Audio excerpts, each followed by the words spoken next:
Informasi dari RRI Manado, RRI Gorontalo, RRI Tahuna, dan RRI Talaut dalam Lintas Magota.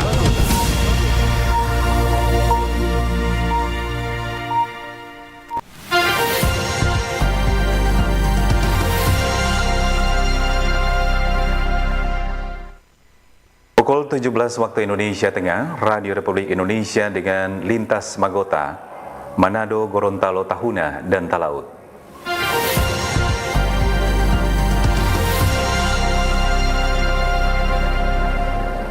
Selamat sore pendengar dan pemirsa, jumpa lagi kita dalam Lintas Magota, edisi hari ini, Senin 18 Agustus 2025, bersama saya, Michael Chia. Kita awali dengan informasi dari RRI Manado. KPP Manado mengevakuasi seorang pendaki bernama Yohanes Piai, warga Jalan Seak, Kecamatan Malalayang, Manado, yang terjatuh di jurang sedalam kurang lebih 25 meter di Pos 2 Gunung Kelabat, Minahasa Utara pada Jumat malam 15 Agustus 2025 sekitar pukul 19.40 WITA waktu Indonesia Tengah. Kantor Pencarian dan Pertolongan KPP Manado mengevakuasi seorang pendaki bernama Yohanes Piai, warga Jalan Seak, Kecamatan Malalayang, Kota Manado, yang terjatuh di jurang sedalam kurang lebih 25 meter di Pos 2 Gunung Kelabat, Minahasa Utara pada Jumat malam 15 Agustus 2025 sekitar pukul 19.40 WITA.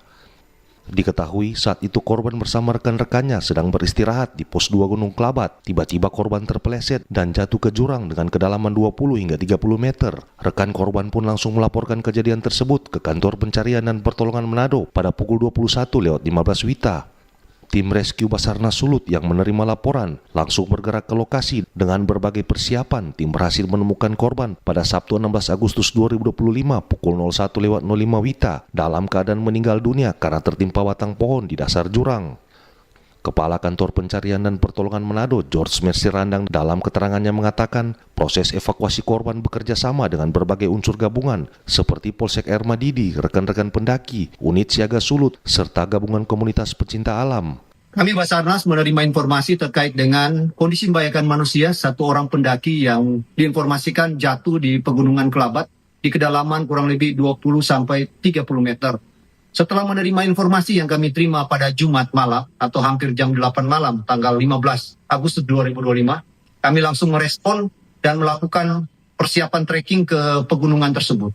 Dan tiba di lokasi karena tingginya daerah tersebut, tiba di lokasi kurang lebih hampir jam 12 malam.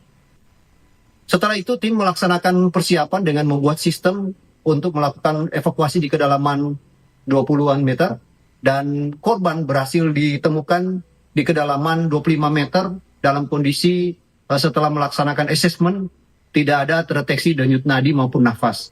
Korban langsung kami packing dan untuk dinaikkan menggunakan sistem dan bersama unsur SAR gabungan korban berhasil dinaikkan di atas perbukitan tersebut. Dan pada pukul 1 kurang lebih tanggal 16 Agustus 2025 korban berhasil dinaikkan di perbukitan dan diturunkan dan tiba di Pos Pamo kurang lebih di jam 10.35 atau local time atau di tanggal 16 Agustus. Tentunya korban ini berhasil dievakuasi bersama unsur SAR gabungan yang terdiri dari rekan-rekan kita dari sementara yang ikut terlibat dari Polsek Air Madidi, dari rekan-rekan pendaki, teman-teman korban, dari unit siaga SAR Sulut, dari Tunas Hijau, KPA Adventure Air Madidi, KPA Pasir Saronsong, Kelabat Green Ranger, dan KPA Dembert, serta rekan-rekan potensi SAR yang terlibat. Kami langsung mengevakuasi bersama unsur potensi SAR yang terlibat dan membawa ke rumah sakit Bayangkara. Di dalam perjalanan tentunya dalam persiapan langsung diserahkan ke pihak keluarga korban yang kebetulan berada di daerah tersebut. Demikian yang bisa kami sampaikan terhadap proses evakuasi atas nama Yohanes Piai yang diinformasikan terjatuh dan kondisi setelah dilakukan pemeriksaan kondisi Mike Delta. Demikian. Sementara itu, Yohanes Piai selaku orang tua korban menyampaikan terima kasih kepada tim Basarnas dan semua yang tergabung dalam proses evakuasi terhadap anaknya Yohanes Piai. Banyak-banyak terima kasih kepada tim SAR dan yang bernama tadi malam dan kepolisian Kemari kurang. Minut yang telah bekerja keras semalam mengevakuasi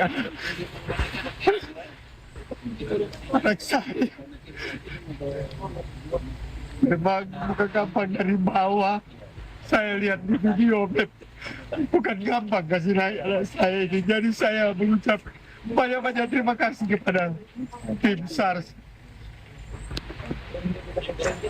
dan Basarnas kepolisian dan rekan-rekan pencinta alam yang sudah mengevakuasi anak saya. Kiranya Tuhan selalu memberkati bapak-bapak bekerja di mana-mana. Tuhan selalu menjaga dan melindungi bapak. Korban Yohanes Piai yang berhasil bawa naik ke permukaan pada pukul 09.30 WITA tiba di pos Pamu dan langsung diserahkan kepada pihak keluarga. Selanjutnya dibawa ke Rumah Sakit Bayangkara Manado untuk penanganan lebih lanjut. Dari Minahasa Utara, Calvin Wisang, RRI terus mengudara untuk Indonesia.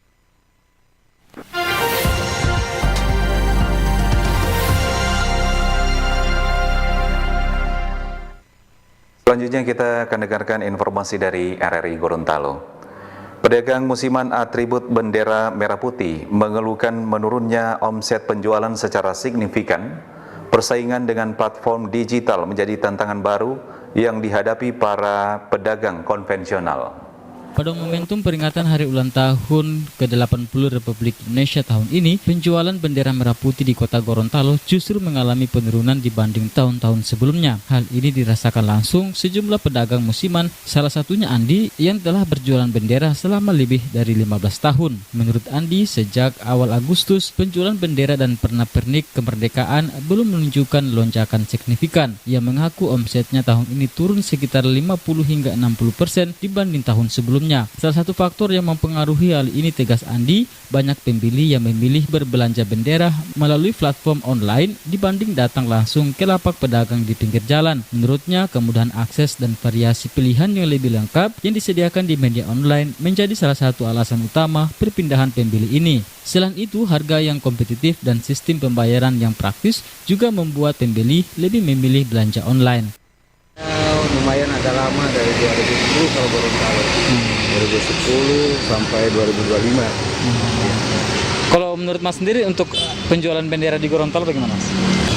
Ya lumayan agak ini, cuma sekarang lagi turun. Ya. Turun. Pokoknya berapa persen turun sekali. Karena banyak penjual, banyak penjual sekarang daripada pembeli. Ya, baru banyak juga grosir yang buka-buka ini. Ya, semangat sih, terus semangat saya walau ada tidak ada terus jualan. Jadi supaya ini kemerdekaan jangan hilang. Penurunan omset ini tentu berdampak bagi para pedagang kecil yang selama ini menggantungkan penghasilan tambahan dari penjualan bendera pada momentum peringatan Hari Ulang Tahun Republik Indonesia. Fenomena beralihnya pembeli ke platform digital menjadi tantangan sekaligus peluang baru bagi para pedagang tradisional. Mereka perlu mengembangkan strategi agar tetap bisa bersaing dan memanfaatkan teknologi untuk memperluas pasar. Dari Gorontalo, Rusdianita, Pro 1 RRI terus mengudara untuk Indonesia.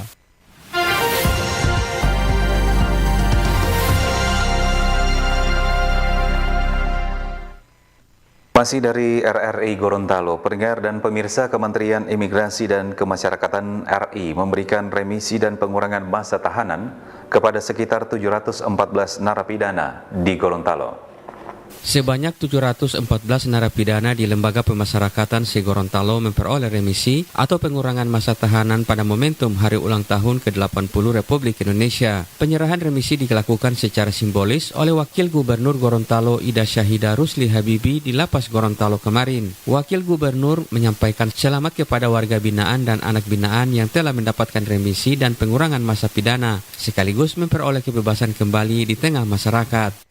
Kementerian Imigrasi dan Pemasyarakatan telah berupaya keras untuk menyusun program pembinaan yang bertujuan untuk merehabilitasi dan mereintegrasi narapidana dan anak binaan. Kepala Kantor Wilayah Imigrasi dan Pemasyarakatan Gorontalo Bambang Haryanto juga menyampaikan pemberian remisi ini tidak hanya sebagai bentuk penghargaan atas perubahan perilaku, tetapi juga sebagai bagian dari pendekatan kemanusiaan dalam sistem pemasyarakatan. Yang jelas ini adalah bentuk penghargaan dari pemerintah kepada warga binaan kita semua dengan syarat-syarat tertentu yang mereka berkelakuan baik, pertahankan agar ketika kembali ke masyarakat benar-benar bisa kembali berguna dan terus tetap berbuat baik. Jangan sampai mengulangi pidana lagi. Sementara itu, Muhammad Lihawa, salah satu warga binaan yang menerima remisi bebas, mengaku bersyukur atas pemberian remisi tersebut. Baginya, ini adalah kado istimewa di Hari Kemerdekaan Republik Indonesia. Terharu sekali karena nanti ini saya bebas murni di saat bebas remisi. Karena ya 2 kali saya masuk penjara, 2 kali juga orang tua meninggal. Pertama ibu, kedua ayah. Sekarang dapat remisi 17 Agustus dapat 3 bulan alhamdulillah. Dari berapa lama masyarakat? 2 tahun lebih, 2 tahun 2 bulan 3 hari. Terus rencananya ke depan setelah bebas apa yang akan dilakukan? Rencana mau lanjut kerja baik di luar. Terakhir ini saya masuk. Menurut Muhammad Lihawa, setelah bebas ia akan bekerja kembali seperti sebelumnya dan berharap masyarakat dapat menerimanya kembali dengan baik. Dari Gorontalo, Budi Akantu, RRI terus mengudara untuk Indonesia. Lintas Magota, Manado, Gorontalo, Tahuna, dan Talaut.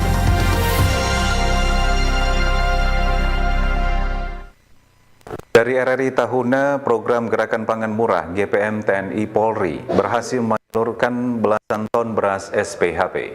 Belasan ton beras SPHP berhasil disalurkan ke kampung-kampung yang ada di wilayah perbatasan Kabupaten Kepulauan Sangihe. Penyaluran beras tersebut melalui Gerakan Pangan Murah GPM yang dilaksanakan oleh pemerintah daerah, Kepolisian Resort Sangihe, dan Kodim 1301 Sangihe. Pimpinan Perum Bulog Cabang Tahuna, Christian Prasetya kepada RRI mengatakan beras SPHP yang berhasil disalurkan sebanyak 13,5 ton, khusus yang disalurkan oleh jajaran Polres Sangihe sebanyak 10 ton, sedangkan Kodim 1301 Sangihe 3,5 ton. Warga masyarakat Kabupaten Sangihe jangan takut, kami dari Perum Bulog bekerjasama dengan pemerintah Kabupaten Sangihe, dibantu juga oleh TNI dan Polri untuk menjaga ketahanan pangan, stok kami cukup. Kemudian untuk penyalurannya pun kami sudah dibantu oleh Pemda, TNI dan Polri dan juga para pengecer resmi, RPK resmi. Jadi diharapkan ke depan masyarakat tenang,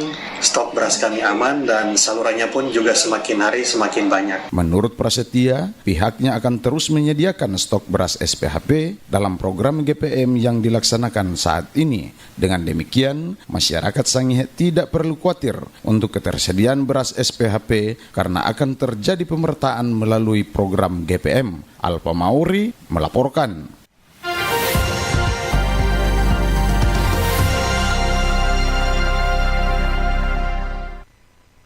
Informasi dari RRI Talaut sekaligus mengakhiri Lintas Magota untuk sore ini. Pendengar dan pemirsa, sebanyak 118 warga binaan Lapas Lirung menerima remisi dalam rangka HUT ke-80 Kemerdekaan Republik Indonesia. Sejumlah narapidana yang menjadi warga binaan pemasyarakatan WBP di Lembaga Pemasyarakatan kelas 3 Lirung menerima kado istimewa dari negara pada peringatan HUT ke-80 Kemerdekaan Republik Indonesia Minggu 17 Agustus 2025 sore kemarin. Penyerahan surat keputusan SK remisi kepada 118 WBP ini dilakukan secara simbolis oleh Bupati Kepulauan Talaut, Weli Tita, kepada 3 orang perwakilan penerima remisi. Terdata dari 118 orang, sebanyak 57 orang mendapatkan remisi umum, 61 orang remisi dasawarsa, dan 1 orang menerima remisi umum 2 atau langsung bebas. Bupati Weli Tita selaku IRU pada kesempatan tersebut membacakan sambutan Menteri Imigrasi dan Pemasyarakatan Republik Indonesia, Jenderal Polisi Purnawirawan Agus Adrianto, menyampaikan bahwa peringatan Hari Kemerdekaan menjadi momen bagi seluruh lapisan masyarakat, termasuk warga binaan. Pemerintah melalui Kementerian Imigrasi dan Pemasyarakatan memberikan penghargaan berupa remisi kepada narapidana dan pengurangan masa pidana bagi anak binaan yang telah menunjukkan kontribusi, prestasi, dan disiplin tinggi dalam mengikuti program pembinaan sesuai ketentuan perundang-undangan. Bupati Kepulauan Talaut berharap pada para penerima remisi agar menjadikan momen ini sebagai motivasi untuk terus berperilaku baik, mematuhi aturan, dan mengikuti program-program pembinaan dengan sungguh-sungguh. Setelah keluar dari tahanan menjadi masyarakat yang baik, itu saja harapan pemerintah. Acara penyerahan remisi turut dihadiri Wakil Bupati Kepulauan Talaut Anissa Gracia Bambungan, Ketua TPPKK Kabupaten Kepulauan Talaut Nyonya Heni Hongwijoyo Tita, jajaran Forkopimda, serta elemen lainnya. Dari Kabupaten Kepulauan Talaut, RRI Robert Tamaroba terus mengudara untuk Indonesia. Lintas Magota, Manado, Gorontalo, Tahuna, dan Talaut.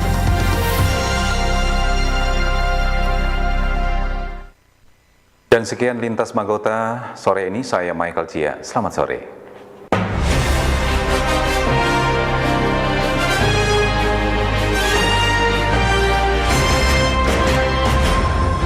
Demikian informasi dari RRI Manado, RRI Gorontalo, RRI Tahuna, dan RRI Talaut dalam Lintas Magota.